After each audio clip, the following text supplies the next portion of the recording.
Hi, and welcome to the Equine Wellness Channel. Let's celebrate the horse's body, mind, and spirit. I'm your host, Nicole. Okay,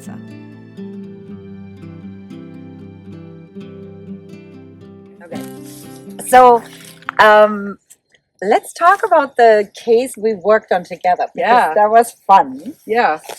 So one of these beautiful days, I was down here in Connecticut. No, this was New York actually, at a barn, and I did a barn call with the horse. And as I assessed the horse using my pendulum, as so often, because I check where is something going on with this horse. I knew there was a lameness issue of some sort with him, and the people were curious, where does it stem from? And I was kind of scanning the body and realizing, the middle of the neck, there was a disruption of flow. That's kind of how I work with it. I just check, is there flow or not? I don't know the anatomy. I mean, I know the anatomy, but I'm not going to diagnose, this is a C5 erosion or something. I just know there's something going on. It's probably not even the right lingo. But funny enough, that particular day, you happened to come also into the barn. And I was just like, Adrien, can you come over here? Because I think there's something going on with the horse's neck. Yeah. And I could feel there was actually some heat. Yeah.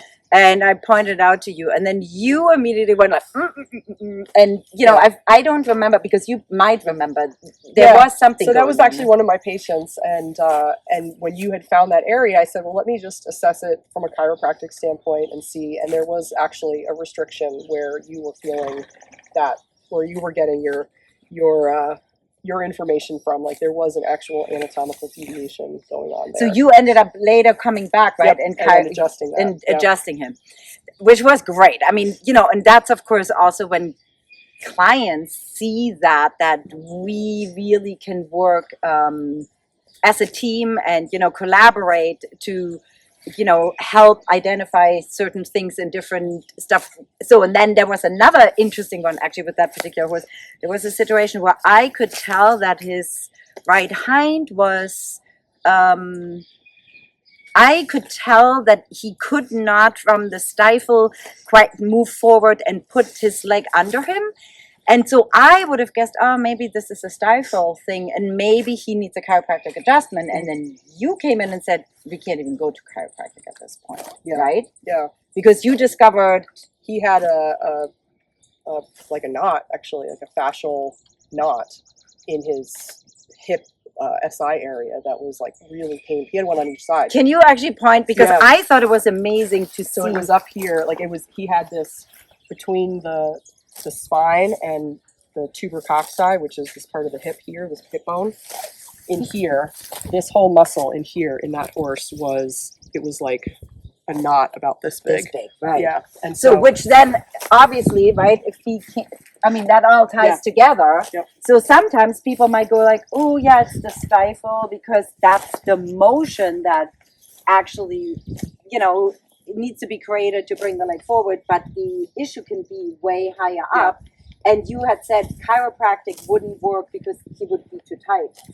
So for that one, we started off with just some just manipulation, massage, and I showed the owner how to do that themselves, just to really like strip that muscle, and gave them homework.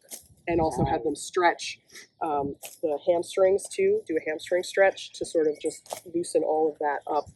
And that will then allow stifle to move a little bit better. So, and then did you actually, in that case, go back and did some chiropractic? Yes, after that. So I think once they soften that up. I did some acupuncture first, which really helped to loosen up all of that. Right. And then went back and we did chiropractic, I think a week or two after that.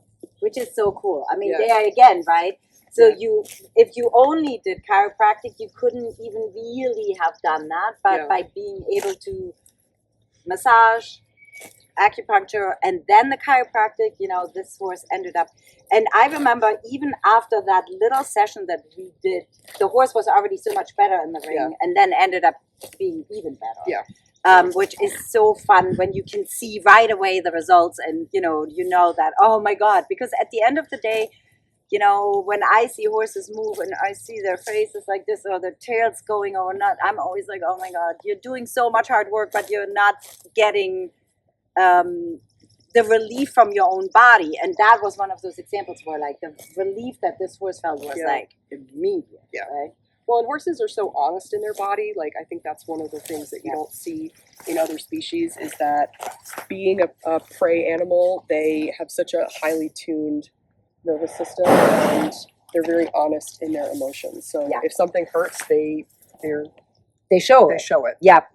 Which that's so true. Sometimes I think with dogs, you know, they almost sometimes get a little like, I don't want to be, you know, and my person and I'm so loyal and I'm like, you know, and they don't want to show it. Cats too. I mean, cats will hide it. Cats too, right? End, yeah. Horses are like, please help me out and fix it. Yeah. So that was a really cool collaboration. And I think those are so important, you know, for us to keep connecting, to your point, right, with all the practitioners, you know, and you know, I know, and that's why, you know, bringing these resources and connections out is fabulous. So I asked Adrien if she could actually show us on her beautiful horse Topaz, the almost 30-year-old, beautiful, handsome bay here. Oh my God, look at him. He's just such a good boy. He is so special. So I was thinking it would be kind of fun for us to see, how does the holistic assessment start? You know, where does she go? What does she check? How does she know what to do? So, and thankfully, Adrien, you have your tool. Can we see your tool? Oh yeah, this is one of my, this is what I use for my diagnostic acupuncture scan. Some people use a pen cap or a piece of a needle, but this is what I the back of the back of the needle. Not the needle itself. Right. Well, and he's my horse, so I kind of cheat a little bit. But you know, the first thing I always look at is like, how is the horse interacting with me? Yeah. If I go into a stall, or here we're in a paddock, you know, does the horse want to come up and engage with me? Is the horse kind of ignoring me? Are they turning their back to me? Does he want to fall asleep on the lap? Do they seem agitated? Like, are they walking evenly? What's the general energy of the barn? You know, are there other horses there that are making noise? Are they cribbing? Like, what are their neighbors doing? Right, because that can be so stressful if you have a cribbing neighbor. Yeah. And especially if I'm in a stall, you know, I'm going to look at what are their, you know, if there's manure there, what does their manure look like? Are they passing urine? Are they dropping their feed? So these are all little clues that, like, people don't even know that I'm doing this, but I am assessing all of this as I first walk up to the horse. So I clearly know this horse. So yes, look at this little tooth.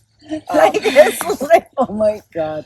But you know, that's and in Chinese medicine they call that the shen, or the spirit. You know, what is the horse's spirit? Like, do they seem really broken? Do they seem like depressed? Do they seem agitated or anxious? Are they painful? If I try to walk around part of their body, you know, are they like, if I walk past their shoulder, all of a sudden they go like this, that tells me like, oh, something here is not, you're not happy about that.